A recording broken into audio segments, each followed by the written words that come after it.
दोस्तों पिछले कुछ सालों में एक अजीब चीज हुई है। सडनली बहुत सारे फॉरेन व्लॉगर्स पाकिस्तान जाने लगे। American creators, Canadian couples, European solo female travellers, food vloggers, documentary film makers, journalists, और सबकी स्टोरी एकदम सेम थी। Pakistan is not what media shows. People here are incredibly kind. I felt safer here than in Europe. The media lied about Pakistan.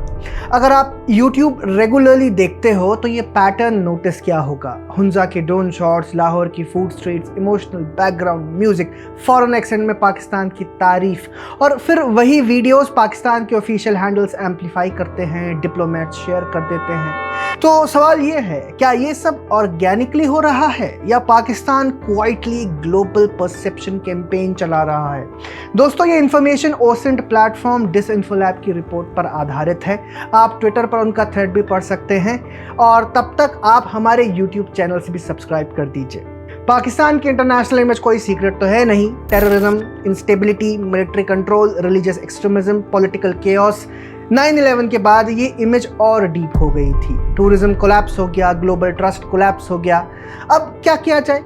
सिर्फ terrorism से, क्योंकि economy तो चलती नहीं। तो इन्होंने एक स्मार्ट प्लान बनाया, मोहरा बनाया फॉरेन इन्फ्लुएंसर्स को। 2019 में इस्लामाबाद में पाकिस्तानी सरकार ने एक टूरिज्म समिट ऑर्गेनाइज किया। स्टेज पे कौन कौन थे? ट्रेवर जेम्स, रोजी गैब्रियल, इवा ज़ुबैक, एलेक्स रेनॉल्ड्स, सब मिलियन वाले फॉलोअर्स। ये रैंडम बैकपैकर्स नहीं थे। Official accounts, diplomat, state backed promotion, इनको सब कुछ मिला एकदम कोऑर्डिनेशन से।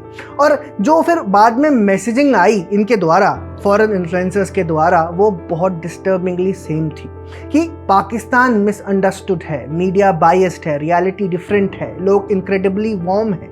Take the case of Cynthia D Ritchie, American, Pakistan में 2010 से है। शुरू में ट्रैवल और कल्चर पे थी, फिर धीरे धीरे शिफ्ट हुआ politics, narrative, defence, free Imran Khan, establishment aligned messaging.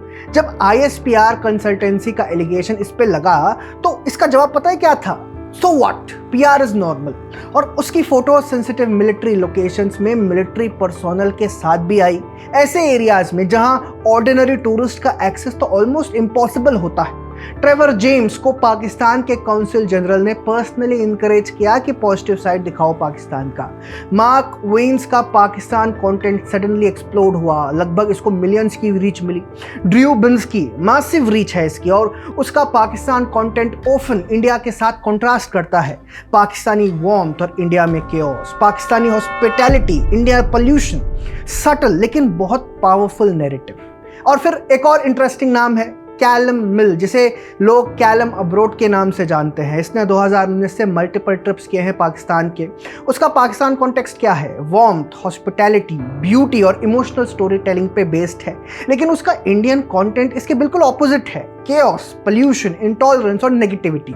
ये repeated India versus Pakistan contrast बहुत सर्टल है लेकिन पावरफुल है कि पाकिस्तान इंडिया से बेटर है। अब यहाँ पर एक ट्विस्ट है दोस्तों। कैलम मिल का डायरेक्ट कॉन्टैक्ट था ज्योति मल्होत्रा से, वही इंडियन यूट्यूबर जो मई 2025 में पाकिस्तान स्पाइंग के केस में अरेस्ट हुई थी। Isn't this suspicious? खैर, ज्योति मल्होत्रा पर मैं आगे आऊंगा।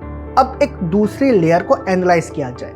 Foreign female travellers, Rosie Gabriel, Eva Zubeck, Rebecca Marshall, Flora Gonin, सब बोलती हैं I travelled alone, I felt completely safe, people were respectful, media narrative is false about Pakistan. Flora Gonin को देखते हैं, ये नेदरलैंड से हैं। उसके चैनल पे टोटल सिर्फ 40 वीडियोस है, जिसमें से 22 तो पाकिस्तान के ही हैं। और सबसे शॉकिंग, वो हाई सिक्योरिटी जोन्स में फिल्मिंग करती है जहां नॉर्मल टूरिस्ट की एंट्री भी मुश्किल है, पर्टिकुलरली भावलपुर, वो एरिया जहां ऑपरेशन सिंदूर के दौरान इंडिया ने जैश ए मोहम्मद के बेस पर स्ट्राइक्स की थी। आप समझ सकते हो कि किस लेवल का प्रोपेगेंडा फैलाया जा रहा है। एक और इंपॉर्टेंट नाम है रोजी गैब्रियल, कैनेडियन व्लॉगर है, लगभग 655,000 यूट्यूब सब्सक्राइबर्स हैं। वो 2019 पाकिस्तान टूरिज्म समिट में ऑफिशियल स्पीकर थी। बाद में उसने एक पाकिस्तानी से शादी कर ली और इस्लाम में कन्वर्ट हो गई। अब वो सिर्फ ट्रैवलर नहीं रही बल्कि इनसाइडर बन चुकी है।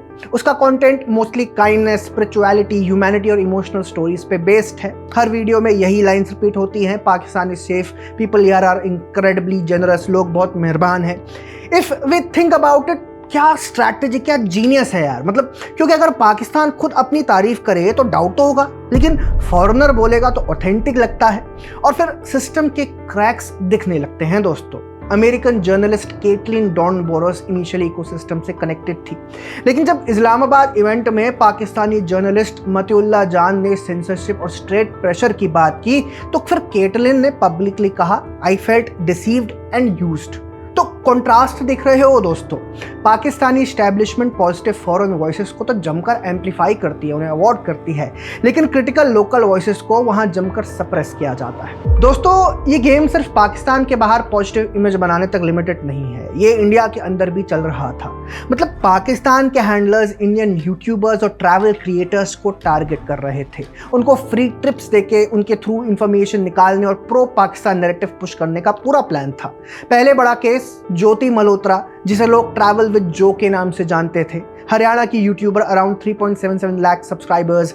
मई 2025 में उनको हिसार से अरेस्ट किया गया और उनका मामला पता है क्या था? उनकी कई ट्रिप्स पाकिस्तान द्वारा स्पॉन्सर्ड थी। इसका डायरेक्ट कॉन्टैक्ट था एक पाकिस्तानी हैंडलर से, एहसान उर रहीम, जिसे ये दानिश के नेम से जानती थी। ये बंदा पाकिस्तान हाई कमीशन में काम करता था। ऑपरेशन सिंदूर के टाइम ज्योति ने इनक्रिप्टेड ऐप्स पे सेंसिटिव इंफॉर्मेशन शेयर की पाकिस्तान को, जैसे एरियाज में ब्लैकआउट था, ट्रूप मूवमेंट क्या थे, ऐसी चीज़ें जो नॉर्मल टूरिस्ट को तो पता ही नहीं होनी चाहिए। पुलिस इन्वेस्टिगेशन में लगभग 2500 पेजेस की एक चार्जशीट फाइल हुई। इसमें साफ साफ दिखा कि उसके लिंक्स मल्टीपल आईएसआई एजेंट से थे। फिर अगला केस आया जसबीर सिंह, जिसे जान महल या जान महल वीडियो के नाम से जानते हैं, पंजाब का यूट्यूबर, 1.1 मिलियन सब्सक्राइबर्स। जून 2025 में इसको भी अरेस्ट किया गया। सेम आईएसआई रिंग का ये हिस्सा निकला। उसका हैंडलर था शकीर एलियस जट रंधावा। जसबीर 3 बार पाकिस्तान भी गया था, वहां से इंडियन आर्मी के मूवमेंट्स की इंफॉर्मेशन इसने लीक की थी। ज्योति के अरेस्ट के बाद इसने एविडेंस डिलीट करने की कोशिश की। अब तक इस पूरे नेटवर्क में कई अरेस्ट हो चुके हैं दोस्तों, सब पाकिस्तानी हैंडलर से कनेक्टेड थे। तो अब सोचो, क्या ये लोग सिर्फ व्यूज के चक्कर में फंस गए या फिर डेलिबरेटली टारगेट करके रिक्रूट किया गया था? ये दिखाता है कि पाकिस्तान की इन्फ्लुएंसर स्ट्रैटेजी सिर्फ इमेज वाइट वॉश करने की नहीं है, ये हाइब्रिड वॉरफेयर का हिस्सा था।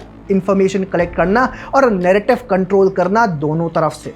मॉडर्न जियोपॉलिटिक्स में वॉर सिर्फ बॉर्डर्स पर नहीं लड़ी जाती, नैरेटिव से, एल्गोरिदम से, इन्फ्लुएंसर्स के थ्रू भी लड़ी जाती है और पाकिस्तान इसमें माहिर है। लेकिन सैडली ये वॉर सिर्फ इंडिया के अगेंस्ट नहीं चल रही, ये पाकिस्तानियों के खिलाफ भी है। Real issues, local journalist, minorities, press freedom, सबको फ्रेम से बाहर कर दिया गया है। तो दोस्तों कमेंट्स में ज़रूर बताओ आपको क्या लगता है, रियल टूरिज्म या state sponsored perception warfare? Pakistan के भाई बहन भी शेयर कर सकते हैं सच के लिए। आफ्टर ऑल एक बॉर्डर का ही और एक रिलीजन का डिफरेंस है, क्योंकि बाकी तो एंसेस्टर तो हम हमारे एक ही हैं। बाकी दोस्तों अगर आपको ये वीडियो पसंद आया तो kindly subscribe to the pamphlet and इस वीडियो को शेयर करना ना भूलिएगा। धन्यवाद। जय हिंद।